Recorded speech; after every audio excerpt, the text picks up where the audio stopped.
Petroleum कमी है, फिर उसके बाद ये इलेक्ट्रिसिटी पे बहुत सवालात उठ रहे हैं. अब ये चीनी का बहरान कहाँ से आ गया हमारे पास?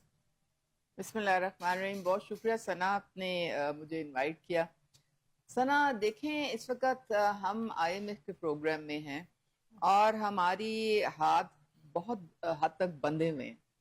जब आप पेट्रोल और बिजली और गैस की बात करते हैं तो वो टोटली हमें डिक्टेट किया जाता है, उनकी कीमतें भी डिक्टेट की जाती हैं.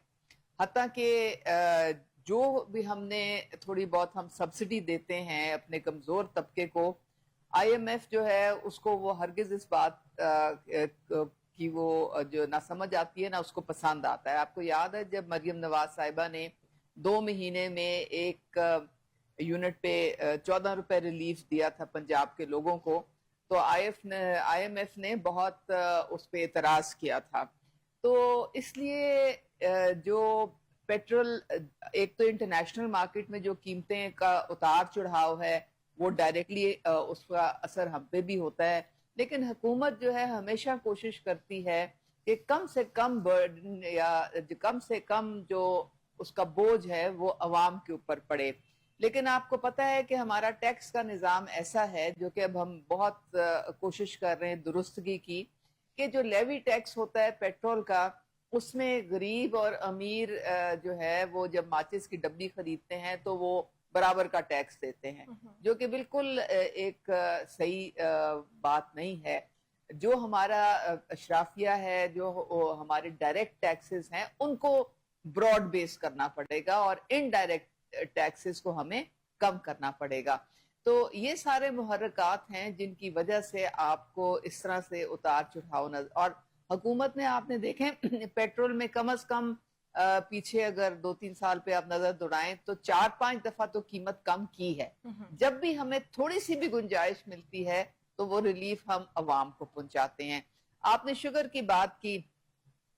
ये जो शुगर माफिया है, ये पता नहीं हमें हमारी कौन सी गुनाह की सजा हमें मिलती है, क्योंकि ये जिस भी दौर में आप नजर दौड़ाएंगे, पिछले दौर में तो खास तौर पे जो शुगर माफिया था उन्होंने अंधी मचाई हुई थी. वहां पे गंदम माफिया भी था, शुगर माफिया था, फर्टिलाइजर माफिया था, दवाइयों का माफिया था. हत्ता कि वो आमिर कियानी जो उनके मिनिस्टर थे उनको भी उनको रिमूव करना पड़ा था.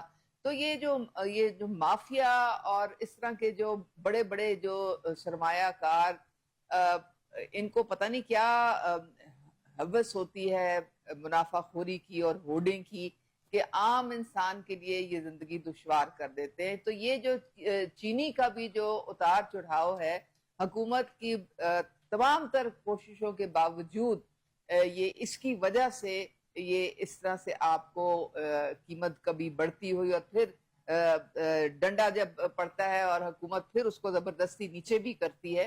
लेकिन ये सारी बातें जो है ना, ये हमें हुकूमत की पूरी कोशिश होती है कि कीमतें जो हैं वो नीचे रहें ताकि अवाम को सहूलत मिले. मरियम नवाज साहिबा तो खास तौर पे वो सस्ते बाजार और वो डेली खुद मॉनिटर करती हैं जो कीमतें हैं अशिया की, और उन्होंने तो बहुत सख्ती से नोटिस लिया है. अगर कीमतें आप जो DC रेट से आप जब बढ़ा के लगाते हैं तो उसकी बड़ी सख्त सरजनिश है.